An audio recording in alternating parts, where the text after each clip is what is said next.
নিমিত্তে আমাৰ বিভাগৰ মন্ত্ৰী পৰিমল শুক্লবৈদ্য ডাঙৰীয়াৰ বিশেষ তৎপৰতাত আপোনালোক সকলোৱে বন বিভাগৰ বিষয়া কৰ্মচাৰীসকলে কাম কৰি আহিছে আৰু সেইবাবে হয়তো যোৱা দিনবিলাকত অসমৰ বন আৰু পৰিৱেশ বিভাগৰ লৈ অসমৰ ৰাইজে যেনেধৰণে অনিশ্চয়তাৰ মাজত আছিল কিন্তু এতিয়া 2016 চনৰ পৰা এটি কথা অসমৰ ৰাইজে বাৰুকৈ উপলব্ধি কৰিছে যে এই বিভাগত পৰিৱৰ্তন অনাৰ নিমিত্তে আপোনালোক সকলোৱে মিলি যৎপৰোনাস্তি চেষ্টা চলাইছে আৰু আপোনালোকে লোৱা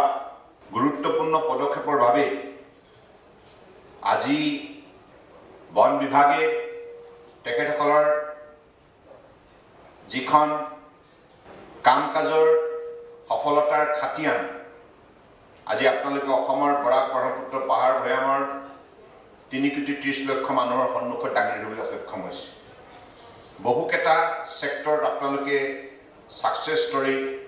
ইতিমধ্যে ৰচনা কৰিবলৈ সক্ষম হৈছে বিশেষকৈ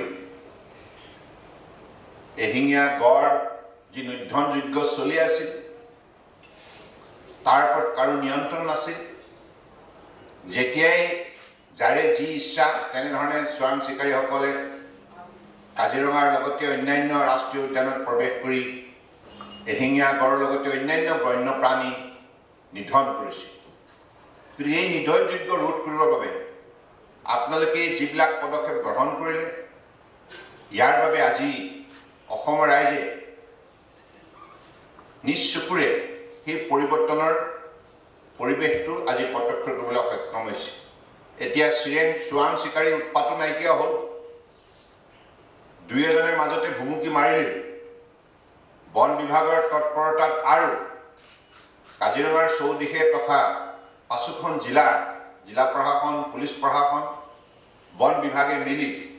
স্থানীয় ৰাইজৰ সহযোগত চোৰাং চিকাৰী কাৰ্য কৰিবলৈ সক্ষম হৈছে আৰু গ্ৰেপ্তাৰ কৰি ফাষ্ট ট্ৰেক আদালতত বিচাৰ প্ৰক্ৰিয়াত প্ৰৱেশ ঘটাইছে আৰু বিচাৰ প্ৰক্ৰিয়া বৰ্তমান সময়ত ক্ষিপ্ৰগতিত ফাষ্ট ট্ৰেক কোৰ্টত সম্পূৰ্ণ হোৱাৰ বাবে কম দিনৰ ভিতৰত সেই চোৰাং চিকাৰীসকলক দৃষ্টান্তমূলক শাস্তি প্ৰদান কৰাটো সম্ভৱ হৈছে অসমৰ ৰাইজে বিচাৰি আছে অতদিনে যে এশিঙীয়া গড় অসমৰ মান সন্মানৰ প্ৰতীক গতিকে এই এশিঙীয়া গড় চাবৰ বাবে বিশ্বৰ বিভিন্ন প্ৰান্তৰ পৰা পৰ্যটকসকল আহে ভাৰতবৰ্ষৰ অন্যান্য ৰাজ্যৰ পৰা পৰ্যটকসকল আহে গতিকে সেই পৰ্যটকসকলেও পূৰ্বতে যেতিয়া আহি গম পায় যে এশিঙীয়া গড় এটাৰ পাছত আনটো নিধন হৈছে চোৰাং চিকাৰীৰ হাতত তেতিয়া অত্যন্ত হতাশগ্ৰস্ত হয় তেখেতসকলেও বিচাৰিছে যে ইয়াৰ নিৰাপত্তাৰ বাবে চৰকাৰে কিবা এটা শক্তিশালী পদক্ষেপ গ্ৰহণ কৰিব লাগে আৰু আজি যোৱা 4 বছৰ পৰিশ্ৰমৰ অন্তত এইটো সম্ভৱ হৈছে আমি সেইবাবে নিৰীক্ষণ ব্যৱস্থাটো নিৰাপত্তা ব্যৱস্থাটো সুৰক্ষা ব্যৱস্থাটো কটকটীয়া কৰিব লাগিব এতিয়া ইয়াত বন বিভাগৰ মাননীয় মন্ত্ৰী শুক্লবৈদ্য ডাঙৰীয়াৰ লগতে ইয়াত সকলো মুৰব্বীসকল আছে আপোনালোকে আগন্তুক দিনত বন বিভাগত কাম কৰা প্ৰতিগৰাকী কৰ্মীক এই ক্ষেত্ৰত আপোনালোকে অধিক সজাগ আৰু সতৰ্ক কৰি তুলিব লাগিব দায়িত্বশীল কৰি তুলিব লাগিব যিমান দায়িত্বশীল কৰি তুলিব যিমান দায়বদ্ধতা বৃদ্ধি কৰিব সিমানেই তেখেতসকলে নতুন উদ্যমেৰে অধিক উৎসাহ উদ্দীপনাৰে বনাঞ্চল আৰু বন্যপ্ৰাণী নিৰাপত্তা দিয়াৰ ক্ষেত্ৰত তৎপৰতাৰে তেখেতসকলে পদক্ষেপ ল'বলৈ সক্ষম হ'ব গতিকে গোটেই ইয়াৰ যিটো বাহিনী আছে এই সুৰক্ষা বাহিনী আৰু বন বিভাগত কাম কৰা বিভিন্ন পৰ্যায়ৰ যিসকল বিষয়া আছে সেই বিষয়াসকলেও অত্যন্ত দায়বদ্ধতাৰে নিষ্ঠাৰে কাম কৰিব লাগিব কাৰণ অসমৰ বনাঞ্চলত বহুত সম্পদ সম্ভাৱনা শক্তি আছে গতিকে এই সম্পদ সম্ভাৱনা শক্তি যাতে কোনোৱে আত্মঘাত কৰিব নোৱাৰে আৰু ৰাজ্যখনৰ জনতাৰ স্বাৰ্থত যাতে সুৰক্ষিত হৈ থাকে ইয়াক সদ্ব্যৱহাৰ কৰা হয় ইয়াৰ প্ৰতি লক্ষ্য ৰাখি নীতিগতভাৱে গোটেই বিষয়টো সঠিক পৰিচালনা কৰাৰ দায়িত্ব আপোনালোকে প্ৰত্যেকেই ল'ব লাগিব right from top to bottom if everyone become accountable responsible honest and dedicated and committed for the cause of the forest and environment and its existing the strength of biodiversity and also flora and fauna and precious wildlife. So then the people of Assam as well as the people of the country and abroad, everyone who will be visiting in the near future, they will also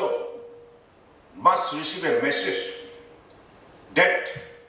the Department of Forest and Environment in Assam is committed enough, dedicated enough, honest enough to protect its environments and other property available in the forest area. So this is how we'll have to build up our generation. Because of your initiative, tomorrow the young generation must receive a message that it is the duty of every citizen to protect the environment, to respect the wildlife. This is how we'll have to develop the sense of love and affection of human being towards nature. এই কামখিনি আমি সঠিকভাৱে কৰিব লাগিব এতিয়া এইখন চৰকাৰৰ কাৰ্যকালত কাজিৰঙাৰ ৩৫১৪ বিঘা মাটি বেদখল মুক্ত কৰা হ'ব এইটো এটা উল্লেখযোগ্য সফলতা ইয়াৰ পূৰ্বতে কোনো চৰকাৰে এই কামত হাত দিয়া নাছিল কাজিৰঙাৰ স্থানীয় ৰাইজৰ সহযোগত বন বিভাগে লোৱা বিশেষ ভূমিকাৰ ফলত আজি এই কামটো সম্ভৱ হ'ল অসমৰ ৰাইজে নহয় সমগ্ৰ ভাৰতবৰ্ষৰ ৰাইজে যেতিয়া এই খবৰটো পালে মোক বহুত ঠাইৰ পৰা টেলিফোন যোগে অভিনন্দন জনাইছে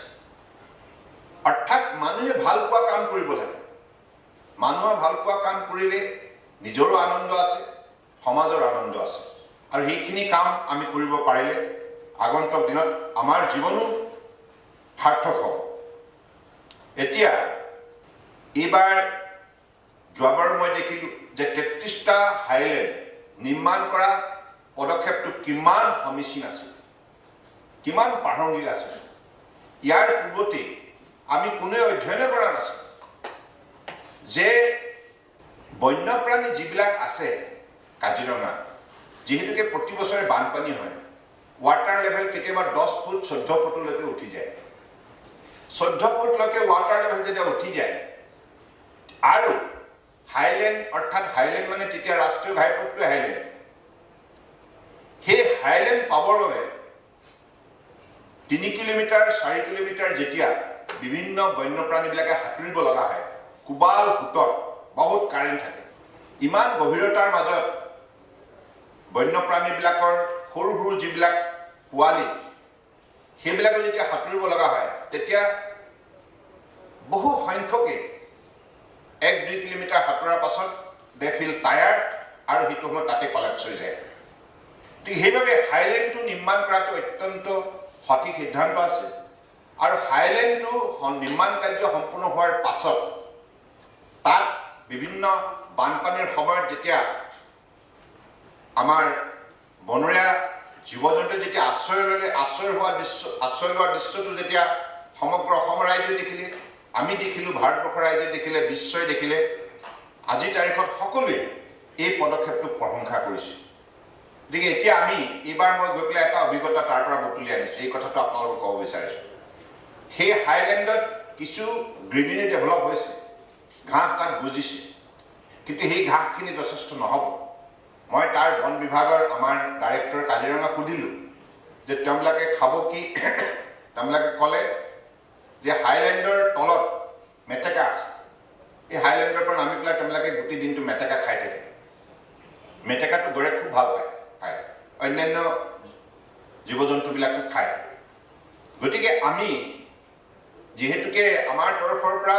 খাদ্যবস্তু দিয়া হৈছে, কিন্তু ভৱিষ্যতৰ দিনত সেই হাইলেণ্ডৰ দাঁতিতে আমি কিছু তেনেধৰণে পহুৱে ভাল পোৱা, গড়ে ভাল পোৱা কিছুমান আমি তাত ডেভেলপ কৰিব পাৰোঁ। Just below the highland, immediately after landing from the top, they will discover the full of food stuff for those wildlife. গতিকে আমি সেইবিলাক অট'মেটিকলি নেচাৰেলি তাতে গ্ৰ'ন আছেই, সেইবিলাক খাই আছে এতিয়া, সেইকাৰণে গড়বিলাকৰ স্বাস্থ্যবিলাকো ভাল হৈ আছে। কিন্তু আমি ভৱিষ্যতৰ দিনত আৰু ডেভেলপ কৰি দিম, যাতে তাত থকা কোনো বন্যপ্ৰাণী কোনো ধৰণৰ ক্ৰাইচিছ সন্মুখীন নহয়। ইতিমধ্যে হাইলেণ্ডবিলাকত যথেষ্ট ঘাঁহ গজিছে, সকলো হাইলেণ্ড এতিয়া সম্পূৰ্ণৰূপে ঘাঁহেৰে তাত মানে পৰিপূৰ্ণ হৈ আছে। তথাপিও আমি আগন্তুক দিনত এই দিশটো আৰু পদক্ষেপ ল'ব লাগিব। এইটো এটা মোৰ আজি আপোনালোকক মই জনাব লগা কথা। যাই কি নহওক, আমাৰ বন বিভাগৰ তৰফৰ পৰা ভেটেৰিনেৰী ডাক্তৰবিলাককো এংগেজ কৰা হৈছে, আৰু ভেটেৰিনেৰী ডাক্তৰবিলাকেও হেল্থবিলাক চোৱা চিতা কৰি আছে, স্বাস্থ্য পৰীক্ষা কৰি আছে। গতিকে মই ভাবোঁ যে এই কামবিলাকে আজিৰ তাৰিখত অসমৰ মানুহৰ মনত যথেষ্ট শান্তি দিছে। গতিকে ভৱিষ্যতৰ দিনত আমি প্ৰতিখন ৰাষ্ট্ৰীয় উদ্যান, কাজিৰঙা হওক, মানাহ হওক বা নামেৰি হওক, হয়নে, প্ৰতিখন ৰাষ্ট্ৰীয় উদ্যানত থকা বন্যপ্ৰাণীক আমি নিৰাপত্তা দিব লাগিব, সুৰক্ষা দিব লাগিব, আৰু সকলো সময়তে তেওঁলোকৰ স্বাস্থ্য পাতিও বুজ লৈ থাকিব লাগিব। আৰু এতিয়া যিবিলাক বনাঞ্চলত আমাৰ আৰু অধিক আমাৰ সক্ৰিয়তাৰ প্ৰয়োজন, অধিক পদক্ষেপৰ প্ৰয়োজন, সেই বনাঞ্চলবিলাক এতিয়া আমি নতুনকৈ সজাই তুলিব লাগিব। যেনেকৈ দিহিং পাটকাইটো ৰাষ্ট্ৰীয় উদ্যান হিচাপে আমি ইয়াক সংৰক্ষিত কৰাৰ সিদ্ধান্ত লৈছোঁ। যিটো বৰাইল, কৰিমগঞ্জ আৰু কাছাৰ, সেই গোটেই বেল্টত আমাৰ কোনো ডিভিজন নাই। গতিকে তাত এটা ডিভিজন আমি তাত আৰম্ভ কৰিব লাগিব। সেই ডিভিজনটো হ'লে সেই বৃহত্তৰ বনাঞ্চলবিলাক সদায় সুৰক্ষিত হৈ থাকিব। গতিকে মই আমাৰ মাননীয় বনমন্ত্ৰী ডাঙৰীয়াক এই গোটেই বিষয়টো কম দিনৰ ভিতৰত গোটেই যিখিনি আমাৰ চৰকাৰী বিভাগীয় যিখিনি নীতি নিয়ম, যিখিনি পদক্ষেপ, সেইখিনি আপোনালোকে ঠিক কৰক। আৰু লগতে অলপতে মই জোনাইলৈ গৈছিলোঁ, জোনাইত গৈ পেলাই দেখিলোঁ পবা যিটো ৰেইন ফৰেষ্ট, এই পবা ৰেইন ফৰেষ্টখন থকাৰ বাবে আজি গোটেই জোনাই চাব ডিভিজনটো লালি নদীখন, লালি মানে চিৰাং নদী, যিখন চিৰাং নদী, অৰুণাচলৰ চিয়াং নদীখন অসমত লেণ্ডিং হোৱাৰ লগে লগে তাত লালি নাম লৈছে। লালি নাম লৈ পেলাই ব্ৰহ্মপুত্ৰত পৰিছে। আটাইতকৈ বেছি পানী যোগান ধৰা ব্ৰহ্মপুত্ৰৰ উপনদীখনেই হৈছে চিয়াং নদীখন। গতিকে সেই নদীখনে অতদিনে হয়তো জোনাই খহনীয়া কৰি উটুৱাই দিলে হয়, কিন্তু সেই ৰেইন ফৰেষ্টখন থকাৰ বাবে আজি গোটেই জোনাই চাব ডিভিজন সুৰক্ষিত হৈ আছে। গতিকে সেইকাৰণে সেইখনকো ৱাইল্ড লাইফ চেঞ্চুৰী হিচাপে যাতে আমি ভৱিষ্যতৰ দিনত সংৰক্ষণ কৰিব পাৰোঁ, তাৰ বাবে আমাৰ বন বিভাগে উদ্যোগ লওক। আমি আজি মন্ত্ৰী ডাঙৰীয়াই যিটো কথা ক'লে, 2222 স্কোৱাৰ কিলোমিটাৰ ইয়াত বনাঞ্চল আমাৰ কাৰ্যকালত বৃদ্ধি হৈছে। এই ছাৰ্ভেটো survey of India, forest survey of India, তেখেতসকলে দিয়া তথ্য, অৰ্থাৎ ফৰেষ্ট ছাৰ্ভে অফ ইণ্ডিয়াই ছাৰ্ভে কৰি পেলাই আমাৰ কাৰ্যকালত বনাঞ্চল যে বৃদ্ধি হৈছে এই কথাটো তথ্যভিত্তিকভাৱে তেখেতসকলে প্ৰকাশ কৰিছে। এইটো এটা বন বিভাগৰ সফলতাৰ অন্যতম উদাহৰণ। গতিকে মই ভাবোঁ এনেধৰণে আপোনালোক গোটেই টীমটোৱে কাম কৰি থাকক। 10 কোটিজোপা ফল ফুল ঔষধি গছ ৰোৱাৰ যিটো আমি আৰম্ভ কৰিলোঁ, 4.4 কোটি সম্পূৰ্ণ হ'লে এইবাৰ 1.5 কোটিজোপা গছ ৰোৱাৰ লক্ষ্য আছে। গতিকে এইখিনি সম্পূৰ্ণ কৰিলে বিশেষকৈ এই পদক্ষেপটোৱে উঠি অহা ছাত্ৰ ছাত্ৰীসকলৰ মাজত এটা সজাগতা সৃষ্টি কৰিছে। আৰু তেখেতসকলৰ মাজত যদি এইটো প্ৰৱণতা আমি বৃদ্ধি কৰিব পাৰোঁ, সকলোৱে যদি এইটো এটা অভ্যাস হিচাপে ঠিক কৰি লয়, যেনেকৈ মাননীয় প্ৰধানমন্ত্ৰী ডাঙৰীয়াই কৈছে,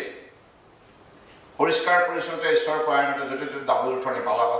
গতিকে সেই স্বচ্ছ ভাৰত অভিযানৰ যোগেদি 2014 চনৰ পৰা সমগ্ৰ ভাৰতবৰ্ষতে এই পৰিষ্কাৰ পৰিচ্ছন্নতাৰ যিটো যাত্ৰা আৰম্ভ কৰিলে মাননীয় প্ৰধানমন্ত্ৰী ডাঙৰীয়াই, ইয়াৰ ফলত সমগ্ৰ ভাৰতবৰ্ষতে কোটি কোটি শৌচালয় নিৰ্মাণ হ'ল, ৰাইজে ৰাজপথত যধে মধে জাবৰ জোঁথৰ নেপেলোৱা হ'ল, আৰু আমাৰ উঠি অহা সৰু সৰু ল'ৰা ছোৱালীবিলাকেও এই ক্ষেত্ৰত মাতৃ পিতৃকো কেতিয়াবা সচেতন কৰি দিয়ে ইমানখিনি সজাগতা বৃদ্ধি হ'ল সমান্তৰালভাৱে অসম যিহেতুকে এইবিলাক বনাঞ্চলৰ দ্বাৰা সম্পূৰ্ণৰূপে পৰিপূৰ্ণ একোখন ৰাজ্য গতিকে আমি গছ-গছনিক বাদ দি থাকিব নোৱাৰোঁ আমাৰ সৌন্দৰ্য তাতেই সম্পূৰ্ণৰূপে অৱস্থিত গতিকে সেই অৱস্থাত মই ভাবোঁ যে আমি উঠি অহা চামটোক ক'ব লাগিব যে বনাঞ্চল ৰক্ষা কৰিব লাগিব বনাঞ্চল ৰক্ষা কৰিব লগা হ'লে গছ-গছনি ৰুব লাগিব গছ-গছনি ৰোৱাৰ ক্ষেত্ৰত যদি প্ৰতিগৰাকী ছাত্ৰ ছাত্ৰীক আমি এটা অভ্যাসত পৰিণত কৰোঁ if it become a habit of everybody's তেতিয়াহ'লে tomorrow we can protect our environment we can definitely promote the climatic condition in this state of Assam so this is how we will have to generate kind of awareness also like generate the sense of love and affection towards the plants and also the nature kini kothao apnaloke agontok not aguai nibo lagibo gotike 259 জন চোৰাং চিকাৰী গ্ৰেপ্তাৰ হৈছে আমাৰ কাৰ্যকাল 259 forces it was never before so these are the success story created by forest department gotike etia আধুনিক প্ৰযুক্তি আৰু কৌশল সংযুক্ত গোটেই ব্যৱস্থা এটা প্ৰৱৰ্তন কৰাৰ প্ৰয়াস কৰা হৈছে গতিকে যেহেতুকে 21st century is driven by human society is driven by technology গতিকে সেই কাৰণে টেকনলজিক বাদ দি পেলাই আমি আমাৰ যোগাযোগ ব্যৱস্থাটো সম্ভৱ কৰি তুলিব নোৱাৰোঁ ভিজিলেন্স ব্যৱস্থাটো সাৰ্ভেলেন্স ব্যৱস্থাটো সম্ভৱ নহয় গতিকে সেইভাবে এইবিলাক আধুনিক যন্ত্ৰপাতি আজি ফৰেষ্ট বিভাগত সংযোজন কৰা হৈছে আৰু এই যিকেইটা quick response vehicle LED light flash light ইত্যাদি এইবিলাকে ডেফিনেটলি আগন্তুক দিনত আমাৰ নিৰীক্ষণ ব্যৱস্থাটো শক্তিশালী কৰি তুলিব আৰু আমাৰ ডিস্ট্ৰিক্ট থাকিব অসমৰ গোটেইখন বনাঞ্চল আমাৰ ডিস্ট্ৰিক্ট থাকিব ক'ত কি হৈ আছে নিখাৰ ভাগত ক'ত কেনেকৈ কাৰ মুভমেণ্ট হৈছে দিনৰ ভাগত কাৰ হৈছে এই কথাবিলাক বিজ্ঞানসন্মতভাৱে আজি প্ৰযুক্তি প্ৰয়োগ কৰি পেলাই আমি ইয়াক অতি শীঘ্ৰে জনাৰ এটা ব্যৱস্থা আমি প্ৰৱৰ্তন কৰিছোঁ গতিকে মই ভাবোঁ এইখিনি কথাই নিশ্চিতভাৱে আমাক অধিক শক্তিশালী কৰি তুলিব গতিকে আগন্তুক দিনত বন বিভাগৰ অধিক তৎপৰতা মই কামনা কৰিছোঁ আপোনালোকে সকলোৱে মিলি কাম কৰি আছে আৰু ৰাজহ সংগ্ৰহ কৰাৰ ক্ষেত্ৰত আপোনালোকে বহুতখিনি সফলতা আজি আপোনালোকে অৰ্জন কৰিবলৈ সক্ষম হৈছে গতিকে মই বিশ্বাস ৰাখিছোঁ আগন্তুক দিনত আমাৰ মাননীয় বন মন্ত্ৰী পৰিমল শুক্লবৈদ্য আৰু খবৰ আমাৰ AM সিং আৰু MK যাদৱ অবিনাশ যোশী আৰু সকলো জ্যেষ্ঠ আপোনালোকে বিষয়া কৰ্মচাৰী মিলি বন বিভাগক অধিক আগন্তুক দিনত শক্তিশালী ৰূপ দিব এইখিনিকে কামনা কৰি মই পুনৰবাৰ আজি এই অনুষ্ঠানটো এনেধৰণে আয়োজন কৰাৰ বাবে সকলোকে ধন্যবাদ জনাই আৰু বিশেষকৈ বন মন্ত্ৰী ডাঙৰীয়াক ধন্যবাদ জনাই মোৰ বক্তব্য সামৰিলোঁ ধন্যবাদ জয় হিন্দ